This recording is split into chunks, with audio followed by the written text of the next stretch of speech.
Bien, pues muy buena tarde, bienvenidas, bienvenidos, bienvenides.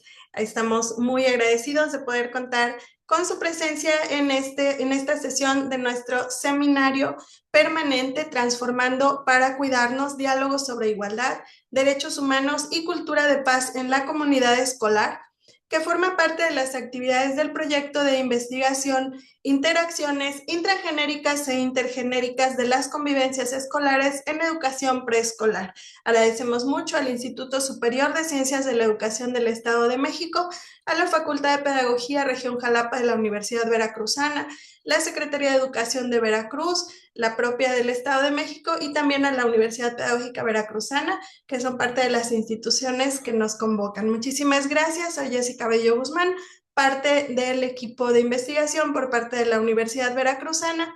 Y en esta tarde vamos a tener la participación de la doctora Lilia Patricia Ruiz Ruiz. Doctora, bienvenida. Ella nos va a compartir su conferencia y voy a presentar también a nuestra moderadora, la doctora Verónica Ortiz Méndez. Les agradecemos mucho que podamos estar al pendiente de que los micrófonos estén silenciados durante la participación de nuestra invitada y ya habrá un momento para que podamos compartir nuestra voz y nuestras reflexiones. Adelante, doctora Verónica Ortiz. Gracias, pues bueno, buenas tardes, qué gusto encontrarnos aquí en este seminario y que también ustedes hayan podido conectarse y estar siguiendo las actividades que se han realizado hasta el momento. Pues bueno, yo tendré el honor hoy de presentar a una colega que tiene una gran trayectoria en el tema y que hoy nos va a compartir su conferencia. Para esto, le recuerdo a la doctora em, Patti, que tiene 40 minutos más o menos, más menos, y luego podrá haber un espacio pues de comentarios, de reacciones, tal vez esperamos que haya algunas reacciones de parte de las colegas o los colegas que estén conectados. Bueno, entonces, pues sin más preámbulo, me permito presentar a la doctora Lilia Patricia Ruiz Ruiz.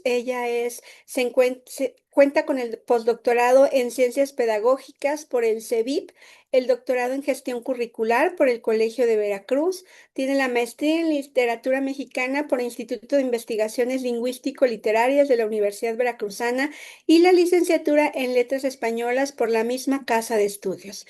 Es integrante del Sistema Nacional de Investigadores e Investigadoras en calidad de candidata por parte de la Secretaría de Ciencia, Humanidades, Tecnología e Innovación. Entre sus últimas publicaciones se encuentran Ensayo, Mediación de la lectura en voz alta, Estrategia para potenciar y acercar la literatura, 2025 en Quinesis, Revista Veracruzana de Investigación Docente, así como el ensayo Resignificación de la inteligencia artificial como mecanismo de acceso al conocimiento desde procesos no coercitivos, 2025. En la obra Transformación Digital, un enfoque multidisciplinario desde la ingeniería, la administración y la educación, y el desvanecimiento de la educación virtual, efecto pospandémico, implicaciones educativas en misceláneas pospandémicas. Sus líneas de investigación son TIC y ENTIC en educación, formación de formadores, género y educación. Y pues bueno, adelante, doctora Patti, un gusto escucharla. Buenas tardes, pues muchas gracias por la invitación. Me voy a permitir compartir pantalla. Agradeceré me avisen si correctamente y si se aprecia en modo de presentación, por favor. Ahí se ve. Sí. Bien, gracias. Pues la conferencia que hoy les traigo deviene de un estudio que realicé en el año 2004 denominado Tensiones e implicaciones académicas, culturales y sociales desde la perspectiva de género en la Universidad Pedagógica Veracruzana, en la obra El regreso a la presencialidad, retos e incertidumbres de la Universidad Pedagógica Veracruzana. Resulta que esta investigación se deriva de una inquietud que tiene que ver con la obtención del grado, en este caso de maestras en educación por parte de la casa de estudios que les refería. Resulta que como coordinadora de ese programa, una cuestión que noté de manera muy significativa es que las mujeres tenían mucho más tiempo, se llevaban más tiempo para obtener el grado de maestras. Esto me implicó pues realizar un estudio relacionado a identificar esos factores que dificultan, que impiden o que frenan, digamos, en la trayectoria formativa. Interesantes los datos que me arrojaron algunos instrumentos, pero más interesante es identificar que no era solamente el hecho de que no se obtuviera la titulación de forma expedita, ¿no? Digamos, cuando mucho al término de un año de sus estudios, sino que esto se prolongaba de manera significativa. Y lo que logré identificar es una situación que tiene que ver con todas estas tensiones que tenemos las mujeres a lo largo de nuestra trayectoria profesional. Es decir, eh, primero que nada, para tomar la decisión de estudiar un posgrado, también se necesita eh, tomar ciertas decisiones y dejar de lado muchos aspectos que podríamos llamar personales, ¿no? A veces no encontramos el momento preciso para continuar con nuestros estudios y los dejamos en pausa un tiempo significativo. Entonces, digamos que originalmente la investigación enfocada a identificar cuáles eran los factores que limitaban la obtención de grado de forma expedita, digamos, me llevó a otras aristas, me llevó a otras áreas para estudiar cómo las mujeres seguimos siendo víctimas de esta violencia que está silenciosamente rodeándonos a cada paso y en cada momento de nuestra vida, ¿no? Eh, Esta interpretación y sistematización de datos derivados de diversos instrumentos que se aplicaron como encuestas, entrevistas y grupos focales detonaron estas inquietudes de mayor impacto, que implican, por supuesto, estudios a mayor profundidad y que de alguna manera también condicionan el momento en el que nos encontramos. Derivado de la condición pandémica en el año 2000. Creo que hay un micrófono abierto. Les recuerdo, por favor, si nos ayudan a mantener los micrófonos cerrados. Gracias. Derivado de la condición pandémica en el año 2020, se detonaron acciones que contribuyeron a expandir las oportunidades para continuar procesos de formación mediante la educación virtual o la educación instruccional. Esto pues se convirtió en un área de oportunidad, ¿no? El hecho de no tener que salir de casa y poder avanzar en los estudios, pues implicó una menor tensión y una menor carga moral, si le podríamos decir, por tener que dejar a la familia o el hogar. Por tanto, a partir de este contexto, digamos, de la del origen de la investigación, ¿por qué abordar los retos y vicisitudes que se enfrentan durante las trayectorias profesionales? Primero, con la finalidad de identificar dificultades relativas a la culminación de estudios profesionales, con la intención de implementar programas de apoyo que coadyuven a la eficiencia terminal. Esto, por supuesto, implicaba diseñar un proyecto, una operación para acompañar de manera directa, de manera muy puntual, a quienes no podían, digamos, cerrar o culminar esa fase de su obtención de grado. Se logró trabajar medianamente, aunque seguían prevaleciendo algunas situaciones multifactoriales, en este caso sociales, económicas, psicológicas, entre otras, que seguían frenando los procesos. De pronto yo pensaba que las mujeres, por este síndrome del impostor, seguramente lo han escuchado, lo han oído, o por qué no decirlo, tal vez algunas lo han vivido, ¿no? Síndrome del impostor cuando asumimos, pensamos, creemos que no somos suficientemente capaces para aportar y contribuir a la comunidad académica. Y lo que se necesita es un impulso para que este síndrome pueda empezar a difuminarse, empezar a perder esa fuerza que nos lacera y que nos silencia durante mucho tiempo. Entonces, bueno, reitero el punto de que a raíz de la pandemia, pues estas acciones que contribuyeron a expandir la oportunidad de continuar procesos de formación, nos hizo ver que llegaban a la universidad pedagógica un mayor número de mujeres que querían continuar con sus estudios. Esto implicó también dar cuenta de la brecha generacional a la que se enfrentaban las profesionistas, ¿no? Porque muchas dejaron de estudiar durante un buen tiempo para poder retomar sus estudios. No sé si esto que estoy relatando les hace sentido o les resulta familiar en algunos casos, ¿no? Me gustaría, si pueden ir comentando, si pueden ir escribiendo, si estas situaciones que yo estoy retratando como situaciones de la vida cotidiana les resultan, pues de alguna manera, familiares.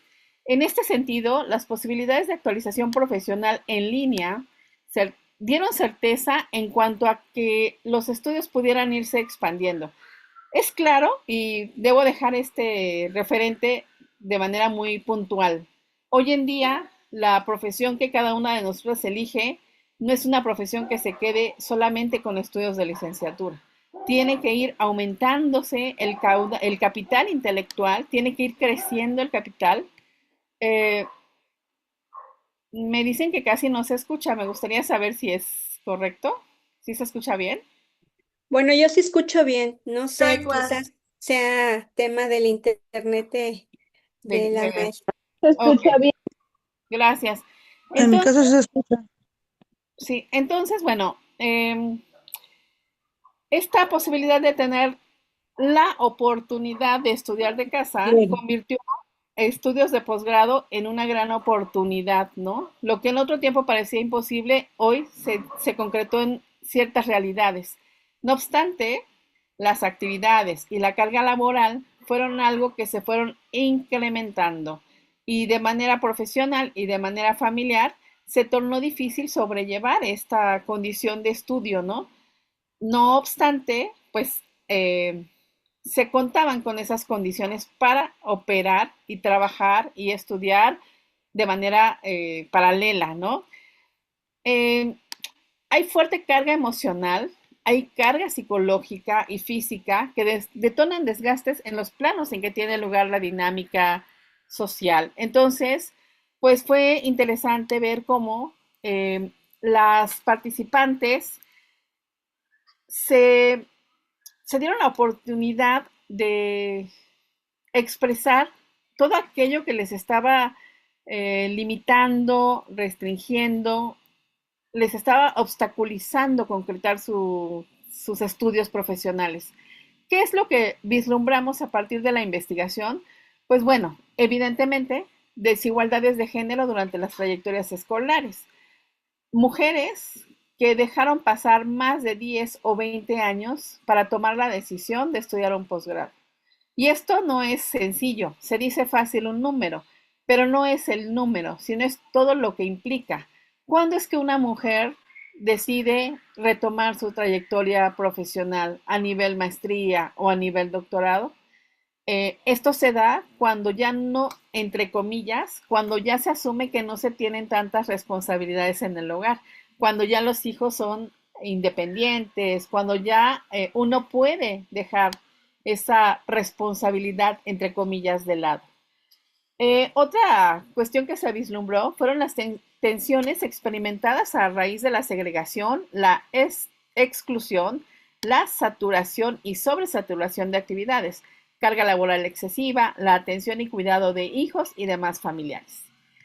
Fue necesario reconfigurar el papel que guarda la educación y quienes en ella se desenvuelven como agentes transformadores de la sociedad. Una realidad que se pudo apreciar a lo largo de la investigación es que pareciera que los estudios profesionales se gestan en solitario y parece que las únicas personas eh, a quienes nos importa, digamos, concretar nuestras trayectorias es a nosotras mismas. Por lo tanto, se requiere también generar estos espacios, estos grupos de contención y de apoyo para motivar, para impulsar y para promover acciones que motiven y alienten a la continuación de los estudios. Otra cuestión muy importante es el desgaste físico, intelectual y emocional de notables consecuencias. Hubo maestras, por supuesto que la, por supuesto que la deserción escolar es algo que se presenta como un fenómeno que tiene muchas lecturas. Hubo maestras, estudiantes que no pudieron con la carga emocional y decidieron pues dejar de estudiar, ¿no? Hubo quienes prefirieron regresar a su vida cotidiana y mantenerse estudiando, pero en el aislamiento y sin ninguna otra retribución o beneficio profesional. Ya sabemos que hoy en día lo que importa también es la obtención de tener un documento que avale y respalde nuestras trayectorias. La carga afectiva, sin embargo, se tornó clave y la cultura del cuidado se reflejó desde varios planos. Eh, Prevaleció la presión social, el compromiso personal, la obligación, todo desde una visión patriarcal. Curiosamente, muchas maestras externaban que no se sentían violentadas por la figura masculina, sino que se sentían violentadas por el discurso que otras mujeres, que otros apoyos, entre comillas, les externaban por la decisión de sus estudios.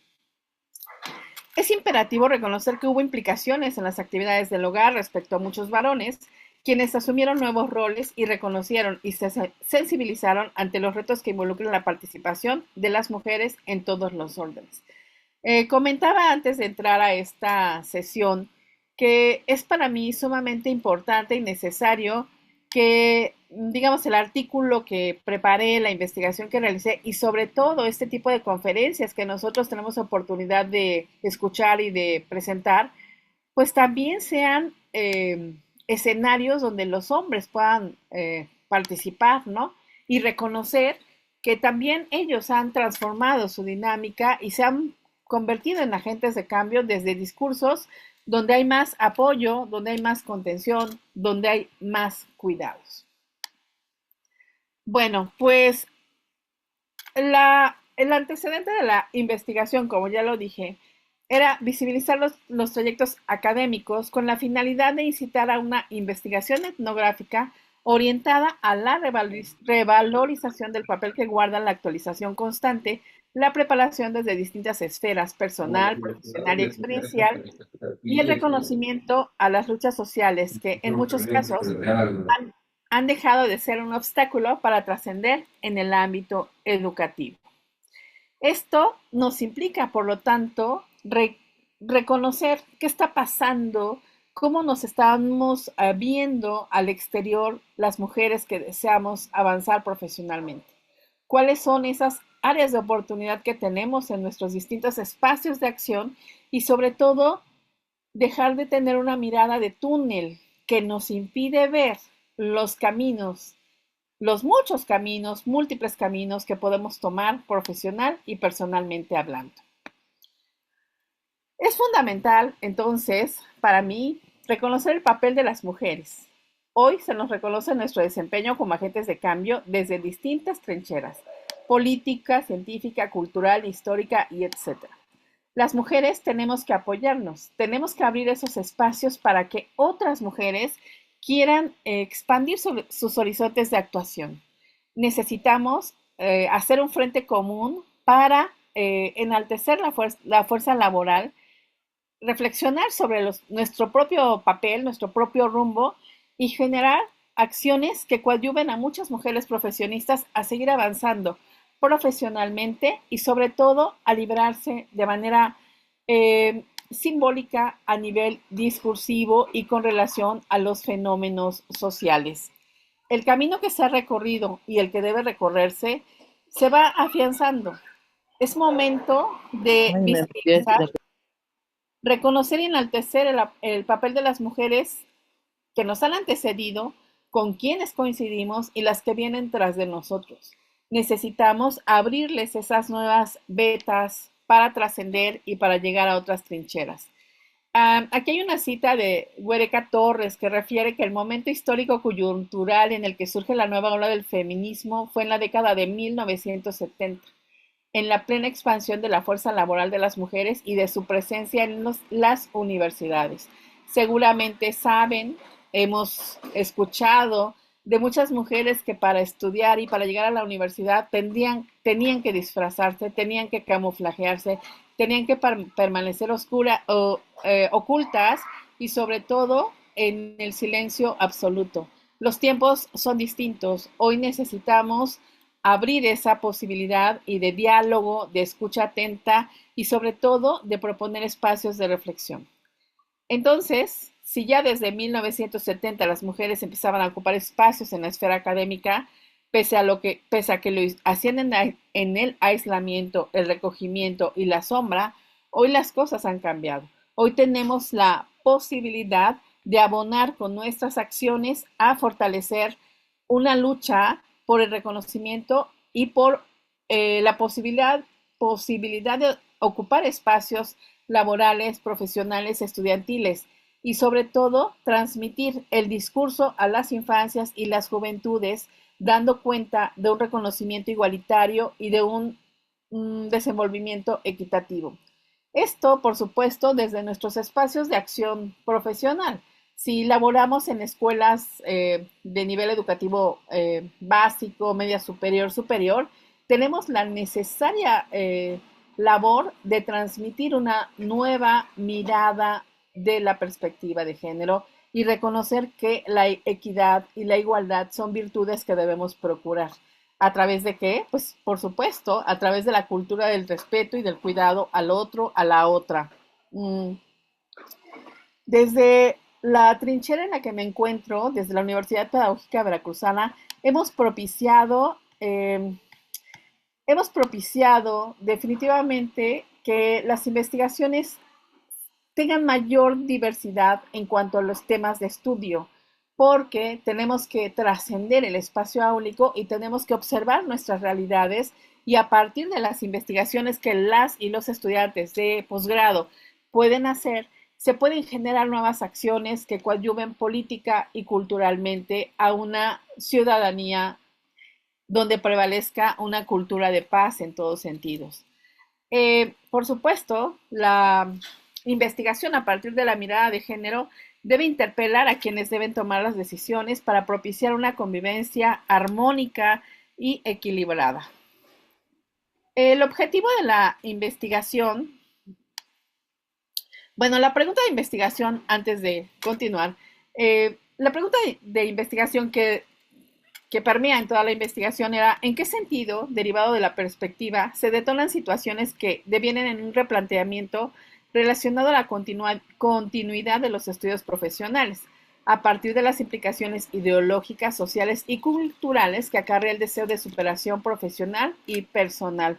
Y yo les preguntaría si hoy en día es un deseo de superación o es una necesidad o es un compromiso o es una responsabilidad social estar constantemente superándonos. La otra pregunta era cuáles son los efectos que se provocan desde el punto de vista emocional y del rendimiento académico, este deseo de trascender profesionalmente y sobre todo de poder ocupar algunos espacios donde nuestra participación, donde nuestra voz sean escuchadas y sobre todo aspiren a una transformación significativa. Los objetivos se concentraron en tres aspectos: identificar la recurrencia de condiciones de desigualdad entre mujeres y hombres desde el espacio académico, cultural y personal, reconocer las condiciones laborales que prevalecen y obstaculizan la incorporación de las mujeres en el espacio de toma de decisiones y visibilizar esas tensiones culturales, sociales, académicas que limitan un recorrido formativo armónico. Es imperativo ponderar la perspectiva de género como condición indispensable que posibilite resignificar el trabajo académico a favor de la igualdad de circunstancias que inciden en el desempeño cotidiano en distintos entornos, donde se permee el proceso de adquisición de conocimientos y emerjan las distintas miradas que coadyuvan a nuevas formas de situarnos en el mundo. A nivel discursivo esto se dice fácil y podría resultar trillado el anhelo de igualdad de oportunidades, Sin embargo, es necesario insistir en promover una mayor apertura y visibilización de la participación de las mujeres, porque en el presente siglo, por extraño que pudiera parecer, en la academia sigue sesgándose y limitándose la intervención en espacios académicos y profesionales. Si bien se alude a la equidad desde los discursos políticos, estos incitan a la cuota de género, pero una vez en la práctica se sigue difuminando el peso que guarda el papel de las mujeres y en la vida académica esto no es la excepción. Es común escuchar entre colegas, entre estudiantes de posgrado, decir que no han tenido dificultades ante el tema de género, al asumir que en ningún momento han sido víctimas de acciones que las discriminen o excluyan. Sin embargo, cuando se ponen en perspectiva algunos conceptos específicos, algo se devela. Lo que les presento a continuación son metáforas sociológicas y laborales que describen las barreras invisibles que solemos experimentar en la esfera laboral. Estas metáforas que les voy a presentar probablemente ya las hayan escuchado, se han identificado en carreras como de ciencias, tecnologías, ingenierías y matemáticas, lo denominado STEAM, pero trastocan a todas las profesiones. No sé si han escuchado el concepto tubería de fuga. Si alguien me puede comentar si lo ha escuchado, si lo conoce. Pero el concepto de tubería de fuga refiere que las mujeres quedan subrepresentadas en varios ámbitos, lo que conlleva a un número limitado de mujeres en posiciones de toma de decisiones. La tubería de fuga también refiere a las tasas de deserción y a las condiciones que orillan a la misma. ¿Por qué las mujeres no continúan sus trayectorias profesionales? ¿Por qué las mujeres, teniendo un puesto estratégico, se ven obligadas a dejarlo y prefieren estar en un nivel inferior en cuanto a tener que tomar ciertas decisiones? Por supuesto que las mujeres son objeto de discriminación, tanto directa como indirectamente. Y al ser objeto de discriminación, pues los ánimos de seguir adelante se van apagando. Y, por supuesto, la cantidad de mujeres para ocupar puestos superiores se reduce considerablemente. No sé si alguien quiera comentar si había escuchado esta noción de tubería de fuga. Y literal es una tubería, pero ya ven, las tuberías pueden ser tan largas o dependiendo de los metros que se requieran en la tubería para que el agua llegue a su destino. Pero ¿qué pasa con una tubería de fuga? Pues que tiene fisuras, que tiene pequeñitos orificios. ¿Qué pasa por esos orificios? Pues el agua, ¿verdad? El agua que se escapa, que no llega a su destino. Por lo tanto, muchas mujeres de las carreras de ciencias, ingenierías, tecnologías, pues se quedan en el camino y no avanzan. No porque no quieran, es porque las situaciones se van complicando de manera significativa. Por lo tanto, esta noción implica la pérdida gradual de mujeres en las carreras que ya les comenté. Y yo quisiera hacer una acotación, ¿eh? Normalmente se alude a las carreras STEAM, pero yo que soy del área de las humanidades, también siento que deberíamos de seguir haciendo estos estudios desde todas las disciplinas, porque no son exclusivas las problemáticas desde un ámbito particular. Una realidad, es cierto, una realidad es que a muchísimas mujeres les cuesta más tener avances, progresos y concretar sus trayectorias en carreras del área de exactas. Eso sí es una realidad, pero quisiera decir que también las humanidades pues han tenido muchas implicaciones. Otras metáforas sociológicas son como techo de cristal, que se refiere a los obstáculos que impiden a las mujeres desarrollarse, mucho menos en puestos estratégicos. Si hombres y mujeres enfrentan sus carreras con el mismo potencial, ¿por qué los obstáculos tienen que ser diferentes? El techo de cristal, entonces, se refiere a esas barreras invisibles que impiden que las mujeres accedan a puestos de liderazgo y toma de decisiones, tanto en ciencia como en tecnología, a pesar de tener habilidades y calificaciones equivalentes a los colegas varones. El techo de cristal se manifiesta en la falta de representación de mujeres en los puestos de liderazgo, tanto en el sector académico como en la industria. Por supuesto, la brecha salarial es una condicionante de ese techo de cristal. No se, en determinadas profesiones no se gana lo mismo, aunque se tengan las mismas habilidades. Otro tipo de segregación, pues es este piso pegajoso. Sesgos inconscientes frenan a las mujeres y las colocan en puestos de menor valor. Son resultado de suposiciones sobre habilidades y competencias, pero también cómo otros proyectan creencias y suposiciones. Esta es una barrera sistémica muy fuerte y pues tal cual, ¿no? Visualizan un piso pegajoso. ¿Qué pasa con con nuestro zapato? ¿Qué pasa con el zapato y con el piso pegajoso? ¿Se puede mover? ¿Se puede uno desplazar fácilmente? ¿Se siente una carga fuerte? ¿Se siente que estoy pegada y que no puedo dar un paso más? Esa es la metáfora, ¿no? Se impide que las mujeres avancen en carreras de toda índole. Y esto está latente en la violencia sistémica, aunque no siempre lo podemos ver por esa mirada de túnel que solemos tener. Es cuando alguien nos dice, oye, pero a ti no te ha pasado tal o cual situación, a ti no te han hecho algún comentario negativo con relación a tu deseo de seguir preparándose. Ahorita lo vamos a ver, si nos da tiempo, por supuesto. Vamos a ver cuáles son esas condiciones que laceran ideológicamente. Eh, los diálogos intergeneracionales del feminismo hoy urgen a la construcción de espacios para las mujeres en los cuales existe el ejercicio pleno de la paz y los derechos humanos. Estos diálogos intergeneracionales son sumamente necesarios para propiciar esta cultura de paz que hoy está en boga y que se dice fácil a nivel lingüístico, pero implica una transformación de la sociedad y además es una transformación multifactorial. Las aulas son, entre otros, el mejor espacio donde las mujeres debemos ser tomadas en cuenta, escuchadas, reconocidas y respetadas ideológicamente. Las propuestas, sin duda, que se gesten, estarían relacionadas con el accionar en beneficio de futuras generaciones. Quiero dejar muy claro que la perspectiva de género es tal cual lo coloco en esta diapositiva, ¿no? Se trata de ir más allá de estar a favor de las mujeres. Está enfocada en promover la igualdad sustantiva, la equidad entre hombres y mujeres, pero con la demanda de abrir espacios y coadyuvar a una sociedad más equilibrada, donde tenga cabida una relación horizontal que aspire a transformar las relaciones sociales, culturales y políticas. Está inclinada a mirar con gafas que permitan encontrar intersticios para el accionar responsable, comprometido y esperanzador. Como enfoque analítico nos permite,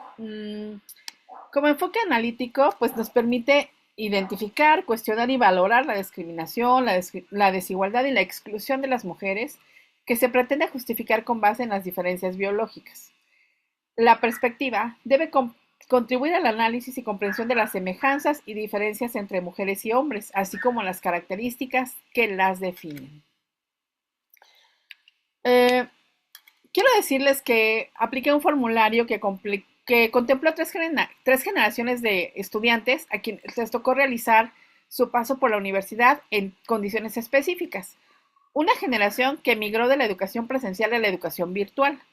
Otra generación que entró directamente a la educación bajo un modelo 100% virtual y un tercer grupo que inició virtual pero terminó presencial.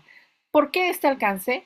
En primera instancia, porque el retorno a la dinámica cotidiana no solo contempla retomar procesos formativos inconclusos, sino que abarca el retorno a espacios donde la práctica docente o el desempeño de funciones en distintos órdenes fue y es trastocado de forma recurrente y nos incita a realizar reflexiones y valoraciones en cuanto a retos a enfrentar. Para ejemplificar un caso, una vez que se levanta el confinamiento, ¿se acuerdan ustedes? El retomar al espacio áulico, el garantizar la seguridad sanitaria y apelar a la colaboración de padres y madres de familia no fue algo sencillo, toda vez que la figura del docente en general estaba siendo señalado y descalificado.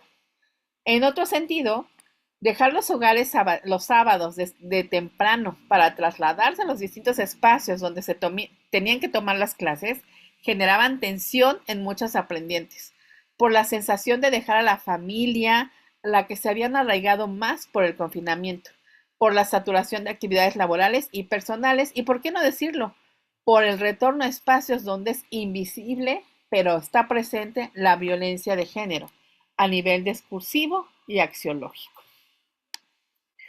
Nada más como muestra, porque no tengo mucho tiempo para explicarles toda la investigación. La población de estudio de la maestría en educación contempló del año 2018 a 2023. Y podemos ver aquí las distintas sedes en donde se ofertó el programa y la matrícula con la que se inicia y con la que se concluye. Vean ustedes la cantidad de titulados, que fue el tema que más me llamó la atención. ¿Por qué? Porque hay menos mujeres que se titulan. Dense cuenta ustedes que para el año, por ejemplo, para la generación 2019-2021, en matrícula había 3 hombres y 19 mujeres. Ningún hombre titulado, solo 5 mujeres. ¿Qué pasó con el resto de esas mujeres, no? Para la generación 21-22 hubo 9 hombres matriculados, 11 mujeres y solo una mujer titulada. Bueno, pues esto deviene en reflexiones muy interesantes. También algo que hay que observar es que el mayor número de bajas se da desde el área, desde el ámbito de las mujeres, por todo este cúmulo de situaciones que se vienen arrastrando. Mujeres que de plano, mujeres profesionistas que decían,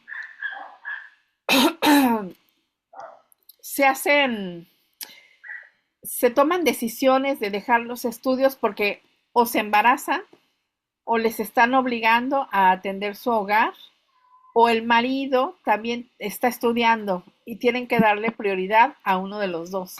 Normalmente las mujeres son las que se sacrifican para que la pareja obtenga primero sus estudios y ellas se quedan en segundo plano, ellas se relegan. Para efectos de esta participación, la investigación también enmarca la maestría en educación de la primera infancia con un 57.1% de participación en la escuela, en la encuesta implementada. Aquí vemos entonces el número de participantes en educación preescolar. Bueno, pues en los espacios escolares, presenciales y virtuales, se generan y se detonan las sutiles marcas de desigualdad de género. Las marcas más latentes se encuentran en el discurso que se introyecta en algunas mujeres con relación a los deseos de superación profesional.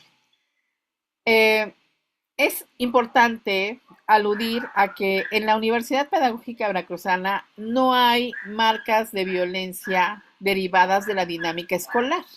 Esto seguramente porque estamos hablando de una maestría, donde ya los participantes asumen una cultura del cuidado, una responsabilidad y un compromiso social mucho más serio y más responsable, ¿no? Estamos hablando de otro nivel de implicación social.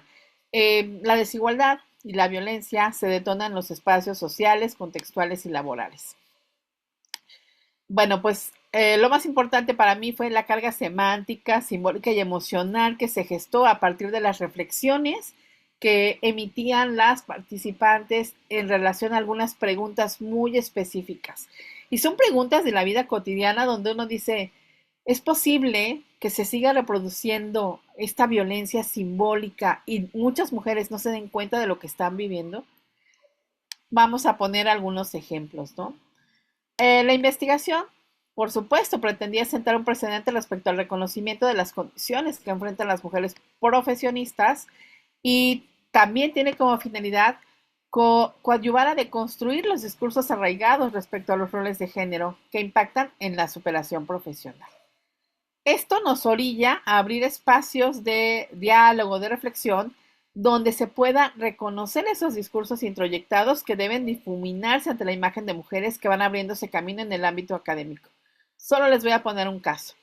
Una colega que participó en la promoción logró obtener una dirección, no había llegado todavía a la escuela y ya estaba siendo golpeada verbalmente, ni siquiera la conocían, la comunidad ni siquiera se había dado la oportunidad de conocer a la maestra y ya estaba siendo violentada porque había obtenido esa promoción. ¿Creen ustedes que es justo para nosotras como mujeres eh, esforzarnos mucho por llegar a obtener un cargo, una recategorización, a subir escalafonariamente y que de pronto alguien diga, quién sabe cómo obtuvo ese puesto cuando hay un camino recorrido? ¿Creen ustedes que eso es válido? Eso es violencia, ¿saben? Y eso, lamentablemente, lo que hace es que las mujeres renuncien a sus puestos. Y ahí está la tubería de fuga, ¿no? Yo renuncio porque me siento dañada por todos los discursos de violencia que se están gestando. Es muy fuerte lo que se vive.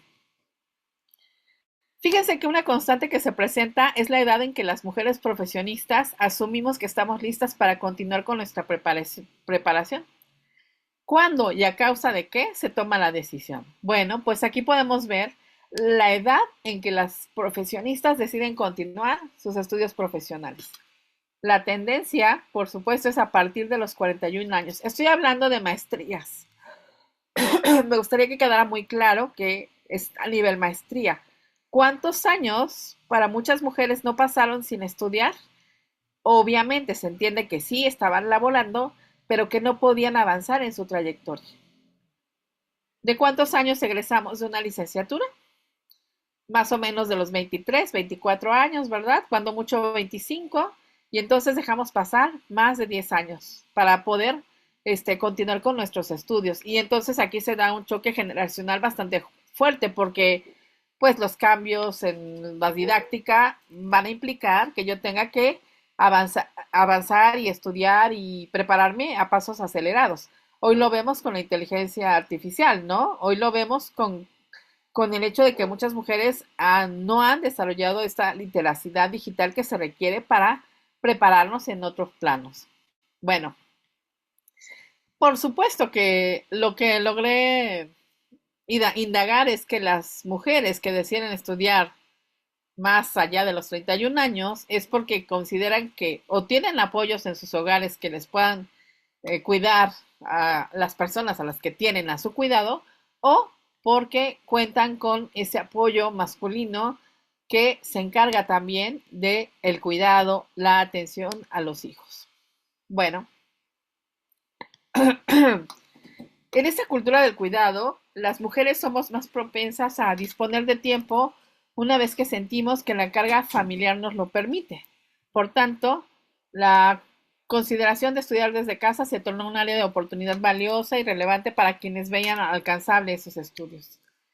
Solo que en esta condición de pandemia, para quienes ejercíamos y ejercemos la docencia, porque no me van a dejar mentir que la educación virtual pues llegó para quedarse, lo estamos viviendo, y bueno, no es fácil estar trabajando desde casa y tener que atender labores del hogar y el cuidado de la familia. Fíjense que les hice una pregunta. En su contexto social, ¿ha escuchado críticas a las mujeres que desean superarse? 8 respuestas de un total de 14 aseguraron no haber escuchado ni recibido alguna crítica respecto a su deseo de seguir preparándose. Sin embargo, una respuesta afirma de manera tajante, aunque para mi gusto un tanto contradictoria, dice no. Simplemente en ocasiones no pueden ver a una mujer que tenga más estudios que un hombre o que tenga un mejor puesto de trabajo mejor al de un hombre. Bueno, pues ¿qué se identifica con esta respuesta? Que prevalece el sesgo cognitivo y la negación a identificar una crítica que demerita el papel de las mujeres en la vida profesional. También queremos escudarnos y queremos justificar esos discursos cuando en realidad tenemos que hacerles frente. 6 respuestas expanden apreciaciones relacionadas con la ideología que permea su contexto, en donde se devela la huella de la violencia estructural sistémica. Entre las respuestas que exigen atención, sobresalen aquellas que enfatizan los siguientes aspectos. Sí, las mujeres deberían dedicarse a cuidar a los hijos. ¿Para qué trabaja si el marido puede mantenerla? Sí las he escuchado, sobre todo hacia aquellas mujeres que son madres y tienen niños pequeños, porque pueden descuidarlos o no estar tan al pendiente de sus hijos durante ese periodo de estudio. ¿Para qué estudias si no te van a pagar más? Simplemente la persona que respondió dijo, pues le dio un ejemplo, ¿no? Quiso revertir ese mensaje y dijo, el vicio del alcohol, el mío es el vicio a estudiar para olvidarme del mundo. Y otras personas dicen, principalmente las que son mamás, sus prioridades deben ser solo su familia, que son ambiciosas y deben pensar en su hogar. Esto es algo constante y recurrente en diversos contextos. Muchas mujeres van a trabajar a comunidades donde los discursos machistas pues prevalecen. Entonces, ver a una mujer que está trabajando, que está al frente de un grupo, también es un sinónimo de discriminación y de rechazo. Ya, Maestra doctora Pati, ya, tenemos por ahí 5 minutos ya nada más. ya estoy por terminar, gracias. Quisiera enfatizar que aquí voy a poner otros ejemplos de lo que refieren en torno a las mujeres, ¿no? Esta idea de que descuidamos responsabilidades, que deberíamos darle prioridad a los niños, que no somos mujeres para el estudio, que nos deberíamos quedar en casa. Esto realmente, pues sí duele porque es algo que no está siendo sometido al escrutinio o a la valoración. Quise traer el iceberg de las violencias por razones de género. No sé si lo habían visto también. Aquí hay un link que lo pueden, si quieren se los comparto, donde viene un iceberg que está presentando las formas de violencia explícitas y las formas sutiles de violencia. Fíjense muy bien cómo las formas sutiles de violencia vienen desde la parte inferior y llegan pues un poquito más de la mitad donde se ve el mar, ¿no? Y las formas explícitas es aquellas a las que no se llega y afortunadamente muchas de nosotros ni siquiera hemos tenido que vivir eso, ¿no? Pero obviamente a nivel sociedad pues es algo muy fuerte. Aquí me interesa centrarme en las formas sutiles de violencia, no respetar, burlarse de las personas, apropiación de proyectos académicos, intimidación, subordinación de mujeres en el ámbito académico es una forma de violencia muy fuerte. Eh, los estereotipos de género. Esto que escuchamos, que comenté hace unos minutos, pues son los estereotipos de género que se reproducen y que se reproducen y que muchas mujeres también los reproducen. Entonces, hay que tener presente este iceberg de las violencias por razones de género. Aquí hay otra información que les voy a compartir, si me lo permiten, para que ustedes lo puedan revisar. Y por supuesto, es por parte de la Defensoría de los Derechos Universitarios, Igualdad y Atención de la Violencia de Género. Se va expandiendo este iceberg porque se le van metiendo más elementos que detonan violencia silenciosa. Fíjense, se desvaloriza a las mujeres, se les culpabiliza, se les desprecia y todo eso está en el discurso que se transmite en los hogares. Bueno, pues en este caso yo creo que hoy en día tenemos que exigir que a las mujeres se les dé el respeto necesario y en las instituciones de educación superior debemos procurar que haya condiciones para que las mujeres puedan seguir avanzando en sus estudios, no hacerlo accesible de manera con los ojos cerrados y decir todas tienen derecho a terminar sus estudios, sino ahora comprometernos y responsabilizarnos con acciones que ayuden y que hagan más ligera la carga. Habría que buscar esas estrategias, ¿no? Los hallazgos, por supuesto, es una necesaria incorporación de programas curriculares de un campo disciplinar que aborde temas de género, desde lo académico hasta lo etnográfico, pasando por lo legal, político y social, que se tornen un mecanismo transversal que permee todas las dimensiones del currículum, a fin de erradicar los estigmas que el patriarcado ha impuesto. A nivel superior debemos implementar y revisar qué podemos ofrecer curricularmente hablando para abrir y expandir el horizonte y sobre todo atender todas estas formas de violencia. Estos espacios curriculares, por supuesto, tienen que permitir atender todos estos conceptos, estas nociones que duelen y que laceran, por supuesto, a la humanidad, ¿no? Lo que traigo a continuación son más expresiones de sesgos cognitivos, más expresiones de rechazo a la no violencia, de decir yo no sufro violencia, yo no vivo la violencia, cuando en el fondo está latente. Bueno, pues por mi parte, esto sería todo. Bueno, quiero reiterarles que la fuerte carga simbólica de los discursos arraigados por décadas está presente. A veces solamente los escuchamos, a veces los reproducimos y es algo que hay que tener cuidado. Hay que voltear la mirada y ver el daño que puede causar un discurso con una carga simbólica que detona violencia en distintos sentidos. Y bueno, pues aquí nada más unos referentes que he estudiado a partir de esta noción de violencia simbólica, violencia de género. Muchísimas gracias. Muchísimas gracias, doctora Patti. Pues sin duda, usted nos acaba de hablar de un tema muy, muy interesante y pues según las reacciones en el chat veo que algunas personas nos hemos identificado. Tal vez no nos identificamos nosotros mismos, pero a alguien, algún conocido también es muy relevante. Pues tenemos espacio para una o dos preguntas. Si alguien quisiera preguntar a la doctora Patti o a lo mejor dar alguna opinión al respecto, pues el micrófono está abierto.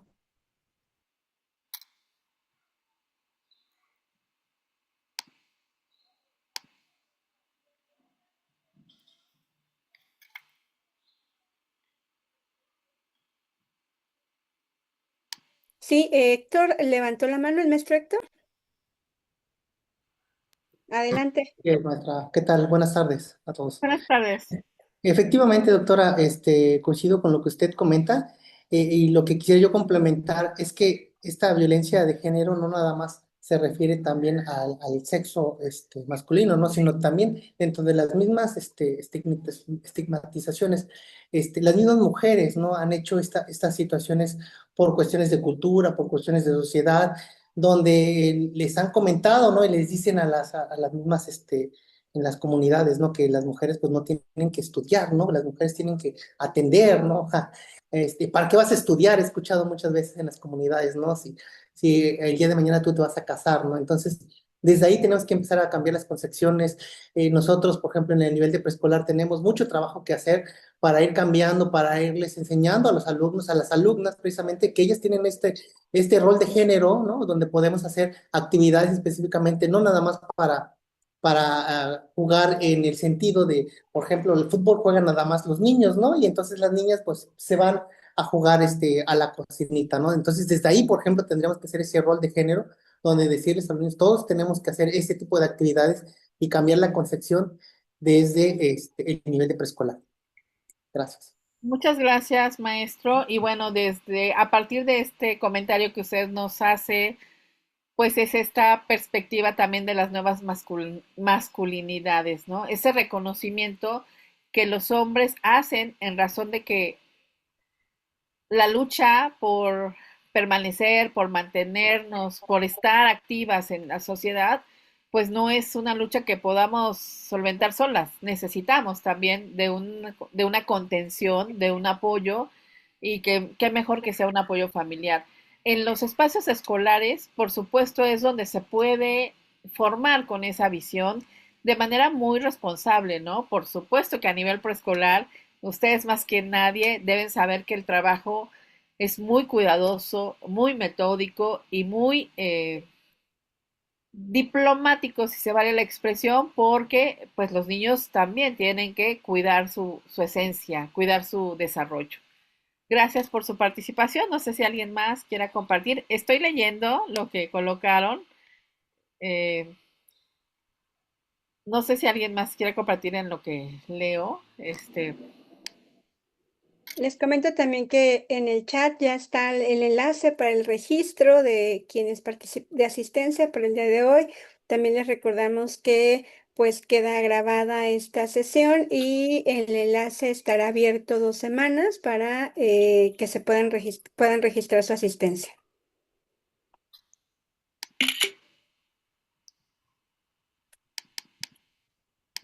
Bueno, ¿alguien más que se anime a participar? Si no se anima alguien más, yo Yo quisiera tomar. quisiera participar. Adelante, adelante. Sí, bueno, me parece estas orientaciones muy interesantes. Y bueno, yo he escuchado cómo lo explica también Rita Segato, que es una antropóloga, y cómo esto es un asunto ya muy complejo. Y tenemos varias herramientas, documentos, materiales, pero yo creo que también desde la casa es una labor muy compleja, este, que los padres hagan conciencia. Se trata de la autoestima de los propios cuidadores, madres, padres, de la mala interpretación que se ha tenido del feminismo, sí, porque a fin de cuentas también las masculinidades nos muestran pues esa lucha que hacen los hombres también ante la competitividad en ese mundo, ¿no? Bueno, de que estamos como ya muy atacados por este modelo capitalista, por los estatus, por la imagen, por todo esto que ya es como si nosotros no tomáramos decisiones, como que está alrededor de nosotros algo tan complejo que casi sin darnos cuenta nos arrasa, ¿no? Lo mismo como mujeres. Entonces es algo que yo creo que tenemos que escudriñar más. Por supuesto que le toca al hogar, a los padres de familia, y nosotros pues dar ese complemento tiene que ver con nuestra propia autoestima, con nuestra propia apertura mental y obviamente pues tener más conocimientos porque ahora justo están estos cursos de formación continua del SEAM que muy atinadamente también nos van a mostrar esas violencias, pero también estos, cuando hablan de factores multifactorial, es un fenómeno multifactorial, pues que todas las instituciones alrededor de la escuela se puedan coordinar, ¿sí? Nosotros como autoridades ya hemos escuchado varias conferencias sobre los derechos humanos. Sin embargo, tanto CIPINA como todas las instituciones alrededor de la escuela, pues yo creo que también es muy importante que se rescate su papel para que exista todo ese personal de apoyo a las escuelas, porque es complejo, cada vez más complejo. Muchas gracias. Gracias. Muchas Gracias, maestra Lucy. Pues bueno, para cerrar esta sesión de las preguntas, Ana Belén, adelante. Sí, muchas gracias. Pues yo me uno a la felicitación primero para la doctora Ruiz y segundo, pues complemento esta última participación precisamente señalando que el trabajo al que nos convoca ahora la nueva escuela mexicana tiene precisamente esta idea de plantearnos retos de transformación comunitario, ¿no? Es decir, no hemos dejado de pensar que este tipo de temas son cosas que hay que enseñarles a la nueva generación. Al contrario, ¿no? Estas problemáticas nos están atravesando, primero que nada, a nosotras como docentes, como madres de familia, como mujeres. Entonces me encantó que la doctora Ruiz nos interpelara de esta manera directa y nos hiciera estas preguntas, ¿no? ¿Te has sentido así? ¿Alguna vez te ha pasado? Y creo que en ese sentido es bien importante darle continuidad a la reflexión académica sobre esta condición. Por acá anda también su lema, que acá con nosotros acaba de terminar una tesis de maestría que reflexiona acerca justamente de la dimensión de clase de las docentes, ¿no? Estas docentes mujeres, pues que hemos sostenido los sistemas educativos en su mayoría en la educación básica desde puestos subalternizados, desde condiciones en las que hemos tenido que enfrentar pues la tarea del cuidado de la familia, la tarea de la superación profesional, la tarea de la responsabilidad de los grupos, de las comunidades educativas y bueno, esto pues va dando cuenta también de otras problemáticas de burnout, de agotamiento, de salud, de problemas de salud mental, donde la verdad es que ahí nos queda una tarea muy amplia para seguir reflexionando juntas y pues transformar estas condiciones en las que estamos desempeñando nuestra labor, ¿no? Entonces, muchas gracias, doctora Ruiz, felicidades por el trabajo que nos comparte. Pues Muchas gracias a ustedes. muchísimas gracias a cada una de las personas que hoy estamos conectadas. Pues bueno, con esta intervención vamos cerrando la sesión y le cedo la palabra a la maestra Jessica Vadillo.